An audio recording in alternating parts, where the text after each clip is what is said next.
रामापुर गांव में हेमंत भाई नाम का व्यक्ति एक होटल चलाता था। उसके होटल में चंदू नाम का रसोइया था। वो बहुत लालची और घमंडी था। वो शुरू में अच्छा खाना बनाता था, पर बाद में सब्जियां कच्ची रहने लगी और नमक मिर्च भी सही मात्रा में नहीं डालता था। क्यों भाई, कस्टमरों की शिकायतें आ रही हैं। आजकल खाना स्वादिष्ट नहीं है। हर रोज होटल का खाना खाएंगे तो ऐसा ही होगा। मैं तो हमेशा की तरह ही बना रहा हूँ। वो खाकर ऊब गए हैं। अगर आपको यकीन ना हो तो मैं अभी काम छोड़कर चला जाता हूँ। उस गांव में और रसोइया मिलना मुश्किल था। ना, तुम जैसे बनाते हो ठीक है, धंधा भी अच्छा चल रहा है। एक दिन एक औरत एक छोटे लड़के के साथ होटल आई। साहब, मेरा नाम शांता है। हाल ही में मेरे पति का देहांत हुआ है। बेटे को पालने के लिए मैं नौकरी ढूंढ रही हूँ। होटल में कोई काम है तो दे दे। बेटा गूंगा है, इसे पढ़ाने की हैसियत नहीं है।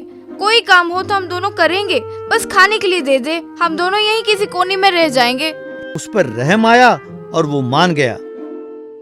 उस दिन से लड़का बंटी टेबल साफ करता था, शांता बर्तन मांजती थी और होटल की सफाई करती थी। यूं ही बीत रहा था कि एक दिन चंदू ने आकर हेमंत, मैं गांव जा रहा हूं दोस्तों के साथ, 10 दिन बाद ही लौटूंगा। 10 दिन? फिर होटल का क्या होगा? बंद करो। फिर चला गया। उस दिन शाम को चिंतित बैठा हेमंत के पास शांता ने आकर, साहब बुरा ना माने तो एक बात कहूँ, यदि आप अनुमति दें तो ये 10 दिन मैं खाना बनाती हूँ। मेरे पति कहते हैं कि मैं सोयाबीन की करी अच्छी बनाती हूँ। कहा। देखते हैं। अगले दिन से शांता ने खाना बनाना शुरू किया। बाकी व्यंजनों के साथ साथ सोयाबीन की सब्जी भी बनाने लगी।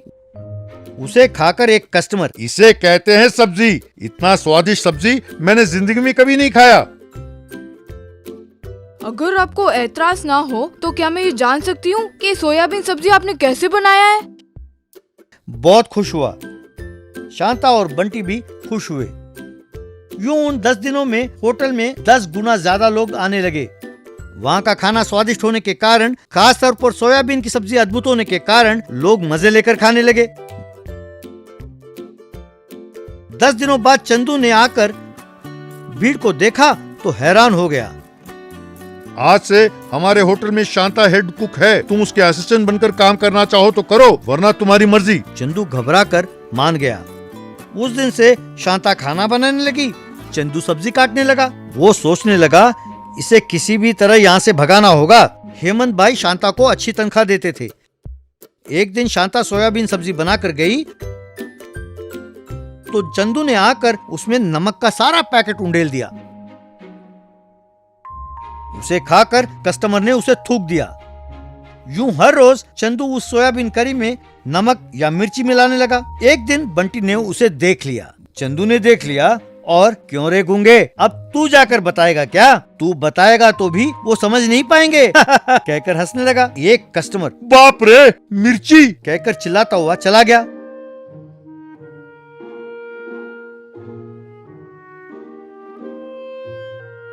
ये क्या है? तुम सब एक जैसे हो। 4 दिन मन लगाकर काम करते हो, बाद में 4 रुपए क्या हाथ आ गए, काम में मन ही नहीं लगता। ये बात नहीं है साहब। हर रोज मैं खाना बनाकर स्वाद देखती हूँ, तब स्वाद अच्छा होता है। समझ ही नहीं पा रही हूँ कि उसके बाद क्या होता है। इतने में बंटी आकर बे बे बे बे बे बे कहकर इशारा करने लगा। तुम्हारी क्या परेशानी है? जाओ जाकर खेलो। मैं ये सब नहीं जानता। कल अगर ऐसा हुआ तो मैं तुम्हें नौकरी से निकाल दूंगा। तुमसे तो अच्छा चंदू है, वो इतना बेकार तो नहीं बनाता खाना। ये सब सुनकर चंदू खुश हुआ। अगले दिन शांता ने सोयाबीन करी बनाकर स्वाद देखा। सब ठीक है सोचकर वहां से गई।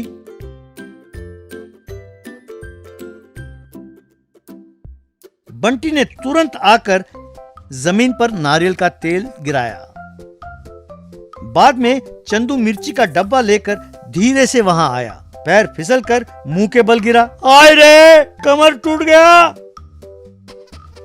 कहकर जोर से चिल्लाया। उसकी चीख सुनकर सब दौड़े दौड़े आए।